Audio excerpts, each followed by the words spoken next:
எத்தனால்ஸ் R obtained from biomass அப்படின்னு சொல்லுவாங்க.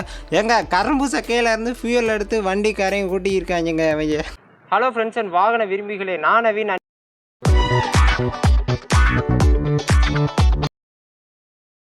TVS கம்பெனியோடைய அடுத்த தலைமுறை வாரிசு அப்படின்னு சொல்லப்படுற டிவிஎஸ் ரைடர் 125 ஃப்ளெக்ஸ் ஃபியூயல் குழந்தையை இந்தியாவில் 2024 அக்டோபர் மந்த் லான்ச் பண்ண போகிறதா தகவல் கிடைச்சிருக்கு. அண்ட் இந்த ஃப்ளெக்ஸ் ஃபியூயல் மாடல் கான்செப்ட், இந்த TVS Raider 125 flex fuel bike எந்த மாதிரியான ஸ்பெசிஃபிகேஷன்ஸ், கான்ஃபிகரேஷன்ஸ் அண்ட் ப்ரைஸை பேஸ் பண்ணி இந்தியாவில் லான்ச் ஆக போகுது அப்படிங்கிற பற்றிலாம் இந்த வீடியோவில் டீட்டெயில்டாக பார்க்க போகிறோம். First, TVS Raider 125 flex fuel பைக்கினுடைய சிறப்பு அம்சங்கள்: 124.8 cc of engine displacement, 11.2 bhp at 7500 rpm maximum power, 11.2 Nm at 6000 revolutions per minute maximum torque produce பண்ணுமா. 5 speed manual transmission, gearbox, chain drive type தான் கொடுக்க போகிறாங்களா. 1 down and 4 upல gear shifting patternsம் attach பண்ண போகிறதா சொல்லியிருக்காங்க. சிங்கிள் சிலிண்டர் CDI ignition சொல்லப்படுற கெப்பாசிட்டர் டிஸ்சார்ஜ் இக்னிஷன் ஒரு ஸ்பெசிஃபிக் கீ ஃபீச்சர்ஸாக இந்த பைக்கு பார்க்கப்படுது. ஃபியூயல் இன்ஜெக்டர் கொடுக்க போகிறேன்னு சொல்கிற காரணத்தினால இங்கே கார்பரேட்டருக்கு வேலையே இல்லை. அண்ட் பிரேக்ஸ், வீல்ஸ் அண்ட் சஸ்பென்ஷன்ஸை பொறுத்த வரையும் ஃப்ரண்ட்டில் டெலஸ்கோபிக் ஃபோக், ரியரில் மோனோசாக் அப்சர்பர்ஸ், CBSன்னு சொல்லப்படுற கம்பைன்டு பிரேக்கிங் சிஸ்டம், ஃப்ரண்ட்டில் டிஸ்க் பிரேக், ரியரில் drum brake, alloyed tubeless tyres தான் இந்த பைக்குக்கு கொடுக்க போகிறாங்களாம். வண்டியினுடைய digital systematic updates, features and லைட்டிங்கை பொறுத்த வரையும் எந்த இடத்துலையுமே நாங்கள் ஹாலஜனே யூஸ் பண்ண மாட்டோம் அப்படிங்கிற மாதிரி சொல்லியிருக்காங்க. அண்ட் டச் ஸ்க்ரீன் டிஸ்பிளே கொடுக்கலையா. Digital instrumental console, call, SMS alerts, mobile app connectivity, LED headlight, LED brake tail lights, LED turn signals. வண்டியினுடைய கம்ஃபர்ட் ஜோனை பற்றி பார்த்தோன்னா stepped seat, pillion grab rail, pillion seat, pillion foot rest அப்படின்னு அடித்து knock பண்ணி வச்சுருக்காங்க. Billion back rest நாங்கள் கொடுக்க மாட்டோம் அப்படிங்கிறதையும் மென்ஷன் பண்ணிட்டாங்க. என்னதான் இந்த bike BS6 phase 2 emission control நாம்ஸ்க்கு உட்பட்ட வாகனம், ஃபியூயல் டைப் பெட்ரோல் அப்படிங்கிறத அவங்க மென்ஷன் பண்ணாலும் இது ஒரு ஃப்ளெக்ஸ் ஃபியூயல் 2 வீலர். இந்த FFE ஃப்ளெக்ஸ் ஃபியூயல் வெஹிக்கிளை பொறுத்த வரையும் இது டியூயல் ஃபியூயல் வெஹிக்கிள் இல்லைன்னா ஆல்டர்னேட் ஃபியூயல் வெஹிக்கிள் அப்படின்னு சொல்லுவாங்க. நார்மலாக எல்லா பைக்குக்கும் இருக்க மாதிரி ஐசி இன்ஜின் சொல்லப்படுற இன்டர்னல் கம்பஷன் இன்ஜின் இந்த பைக்குக்கும் ஃபிக்ஸ் பண்ணியிருப்பாங்க.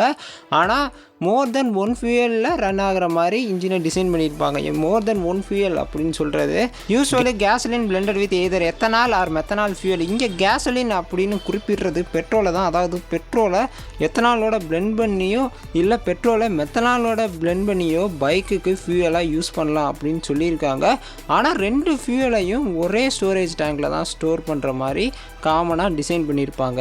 இந்தியாவை பொறுத்தவரையும் E10 அண்ட் E20 நம்ம ஃபாலோ பண்ணுறோம். ஏப்ரல் 2023 இயரில் இருந்து இந்த BS6 பேஸ் 2, அதாவது இந்த E20ன்னு சொன்னேன்ல, அது BS6 பேஸ் 2 எமிஷன் கண்ட்ரோல் நாம்ஸுக்கு உட்பட்டு வருது. அண்ட் E10 பொறுத்தவரையும் BS6 பேஸ் 1 எமிஷன் கண்ட்ரோல் நாம்ஸுக்கு உட்பட்டு வருது இந்தியாவில். பட் பிரேசிலெலாம் பார்த்தீங்கன்னா அவங்க ரொம்ப அட்வான்ஸாக போயிருக்காங்க.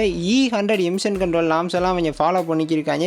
E100 எமிஷன் கண்ட்ரோல் நாம்ஸை பொறுத்த வரையும் 93 up to 93.5% ஆஃப் பிளெண்டட் எத்தனாலையும், 5% ஆஃப் பெட்ரோலையும் அண்ட் 1.5% ஆஃப் கோசால்வெண்ட்டையும் பயன்படுத்தி ஃபியூயல் கன்சியூம் பண்ணுறாங்க. நம்ம போய் பிரேசிலியன்ஸ்ட்டு எப்படா எத்தனால் எடுக்கிறீங்க அப்படின்னு கேட்டால் எத்தனால்ஸ் ஆர் obtained from biomass அப்படின்னு சொல்லுவாங்க. எங்க கரும்பு சக்கையிலேருந்து ஃபியூயல் எடுத்து வண்டி காரையும் கூட்டி இருக்காங்க அவங்க. நான் சொல்கிறது உருட்டா தெரிஞ்சாலும் இதான் உண்மை. Finally TVS Raider 125 flex fuel bike இந்தியாவில் லான்ச் ஆகும்போது ரூபாய் 1,00,000 ரூபாய் 1,10,000 வரை விலை நிர்ணயிக்கப்படும் அப்படிங்கிற மாதிரி சொல்லியிருக்காங்க.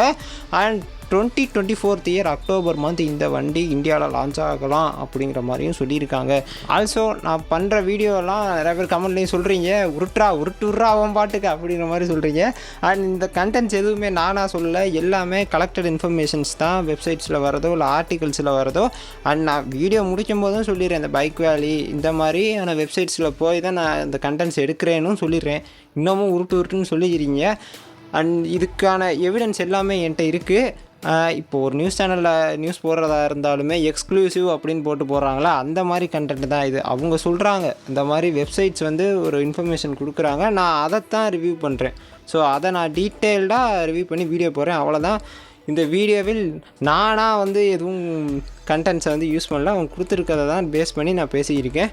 மேலும் வீடியோவில் யார் மனதையும் புண்படுத்தும் நோக்கில் பேசவில்லை, அப்படி யார் மனதையும் புண்படுத்தி விட்டால் மன்னித்து விடுங்கள். Also for more automobile information just hit the subscribe button. Until then, it's Navin here and signing off.